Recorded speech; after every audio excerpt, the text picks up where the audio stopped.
Dears അസ്സലാമു അലൈക്കും. അപ്പോൾ ഇന്ന് ചക്ക വെച്ചിട്ടുള്ള നല്ലൊരു റെസിപ്പിയാണ്. ചക്ക പുഴുങ്ങിയതാണ് ഇന്നത്തെ റെസിപ്പി. അപ്പോൾ ചക്ക പുഴുങ്ങുന്നത് പലരും ഓരോരോ രീതിക്കായിരിക്കും, ചെറിയ ചെറിയ മാറ്റങ്ങളൊക്കെ ഉണ്ടാകും.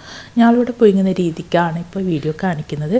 അപ്പോൾ അതിൻ്റെ മടലിന് ഈ ഒരു മുള്ളു പോലത്തെ ഭാഗം കുറച്ചങ്ങ് ചെത്തിക്കളഞ്ഞിട്ട് ഇതുപോലെ വൈറ്റ് ഭാഗം അങ്ങോട്ടും ഇങ്ങോട്ടും ഇതുപോലെ കത്തി കൊണ്ട് കൊത്തി കൊടുത്ത് അതിൻ്റെ ഈ ഒരു ഭാഗം കുറച്ചെടുക്കും. പിന്നെ അതിൻ്റെ ചുള ഫുള്ളായിട്ട് എടുക്കും. ഇതിലേക്ക് കുറച്ച് കുരുവും കൂടി ചേർക്കാറുണ്ട് കേട്ടോ. കുറേ കുരുവിൻ്റെ ആവശ്യമില്ല, ഒരു 5-8 കുരു നമുക്ക് ഇതുപോലെ ചുണങ്ങിയിട്ട് ഇതിലേക്ക് ഇട്ട് കൊടുക്കാം. അപ്പോൾ ചക്കയെല്ലാം ഇതുപോലെ അരിഞ്ഞ് റെഡിയാക്കിയിട്ടുണ്ട്. അപ്പോൾ ഇനി ഇത് പുഴുങ്ങിയെടുക്കാനുള്ള പാത്രത്തിലേക്ക് ഇടാം. അപ്പോൾ കുടുക്കയിലാണ് പുഴുങ്ങിയെടുക്കാൻ പോകുന്നത്. അപ്പോൾ ഇതിൽ ഫുള്ളായിട്ട് തന്നെ നല്ലോണം നിറച്ചുകൊണ്ട് അത് നല്ലോണം അമർത്തി ഇട്ട് കൊടുക്കുക. ഇനി ഇതിലേക്ക് 1 കപ്പ് വെള്ളമാണ് കേട്ടോ വേണ്ടു. പിന്നെ ഇതിലേക്ക് ഇത് 1 ടീസ്പൂൺ മഞ്ഞൾപ്പൊടി, പിന്നെ 1/2 ടീസ്പൂൺ മുളക് പൊടി, പിന്നെ ആവശ്യമുള്ള ഉപ്പ്, ഇതെല്ലാം കൂടെ നല്ലോണം ഒന്ന് മിക്സ് ചെയ്തിട്ട് നമുക്ക് ഇതിലേക്ക് ഒഴിച്ചു കൊടുക്കുക. അപ്പോൾ വെള്ളം കൂടാതെ നോക്കണം. അപ്പോൾ 1 കപ്പ് വെള്ളമാണ് ഒഴിച്ചത്. നല്ലോണം മിക്സ് ചെയ്തിട്ട് ഒഴിച്ചു കൊടുത്ത് നമുക്കിത് അടുപ്പത്ത് വെച്ച് കൊടുക്കാം. അപ്പോൾ ഇനി ഇത് അടുപ്പത്തേക്ക് വെച്ച് കൊടുക്കാം. അപ്പോൾ നല്ലോണം മൂടി വെച്ചിട്ട് ഇതൊന്ന് നമുക്ക് വേവിച്ചെടുക്കണം. ചക്ക പെട്ടെന്ന് കുക്കായി കിട്ടും. ഒരു 10 മിനിറ്റിനുള്ളിൽ തന്നെ നമുക്ക് കുക്കായി കിട്ടും. അപ്പോൾ നല്ലോണം ആവി വരുന്ന സമയത്ത് നമുക്കിതൊന്ന് ഒന്നും കൂടി അമർത്തിയിട്ട് വെച്ച് കൊടുക്കണം. എന്നിട്ട് വീണ്ടും നമുക്ക് എല്ലാം കൂടെ ഒന്ന് ഇളക്കി കൊടുക്കാം. നല്ലോണം ഇളക്കി കൊടുത്ത് വീണ്ടും അടച്ചു വെച്ചാൽ മതി. പെട്ടെന്ന് കുക്കായി കിട്ടുന്ന സംഭവമാണ്.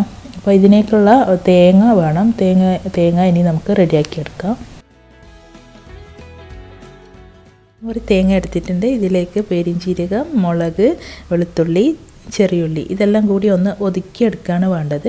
അപ്പോൾ ചീരപ്പറങ്കീൻ്റെ മുളകാണ് എടുത്തത്. നിങ്ങൾക്ക് സാധാ മുളക് ഉപയോഗിക്കാം. അപ്പോൾ ചീരപ്പറങ്കിയാകുമ്പോൾ ഒന്നും കൂടി ടേസ്റ്റ് ആയിരിക്കും. അപ്പോൾ ഇതിലേക്ക് ആവശ്യമുള്ള കുറച്ച് ഉപ്പും കൂടി ചേർത്തിട്ട് ഒന്ന് ഒതുക്കിയെടുക്കാൻ വേണ്ടു. ഒതുക്കിയെടുത്ത ഈ ഒരു തേങ്ങ മിക്സ് നമുക്ക് ചക്കയിലേക്ക് ചേർത്തിട്ടൊന്ന് നല്ലോണം ഒന്ന് ഇളക്കിയെടുക്കുകയാണ് ചെയ്യാൻ പോകുന്നത്.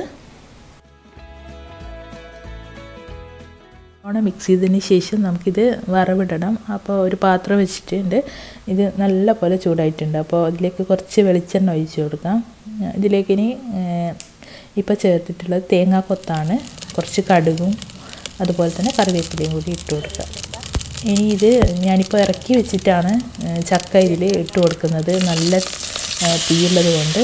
അപ്പോൾ ഇനി പുറത്ത് വെച്ചിട്ട് നല്ലോണം ഒന്ന് ഇളക്കിയിട്ട് അടുപ്പത്ത് ഒന്ന് ചൂടാക്കി എടുക്കുകയാണ് വേണ്ടത്.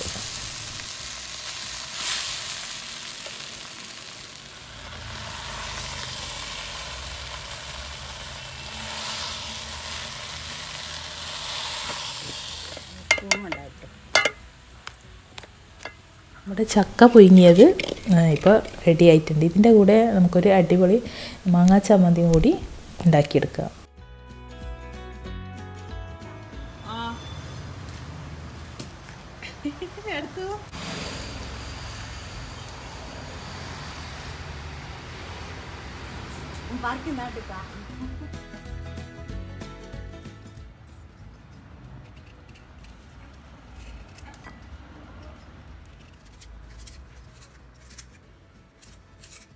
മാങ്ങ ഇതാ നല്ല പുളിപ്പുള്ള മാങ്ങയാന്ന് തോന്നുന്നു.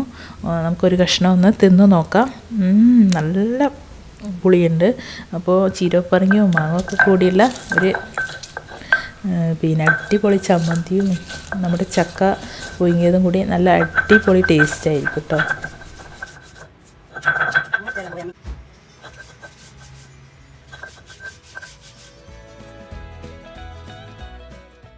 നമ്മളുടെ ഈ ഒരു ചക്ക ഈ ഒരു വർഷത്തെ ആദ്യത്തെ ചക്കയാണ്.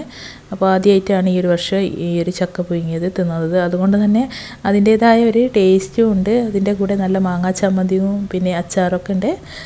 ഒന്നും കൂടി തിന്നാനൊരു സൂപ്പറായിരിക്കും. അപ്പോൾ ഈ ഒരു വീഡിയോ നിങ്ങൾക്ക് ഇഷ്ടമായിട്ടുണ്ടെങ്കിൽ ഒന്ന് ലൈക്ക് ചെയ്തിടുക. അതുപോലെ തന്നെ ചാനൽ സബ്സ്ക്രൈബ് ചെയ്യാണ്ട് കാണുന്നവരാണെങ്കിൽ താഴെയുള്ള സബ്സ്ക്രൈബ് ബട്ടനും ക്ലിക്ക് ചെയ്ത് ഒന്ന് സപ്പോർട്ട് ചെയ്യണേ.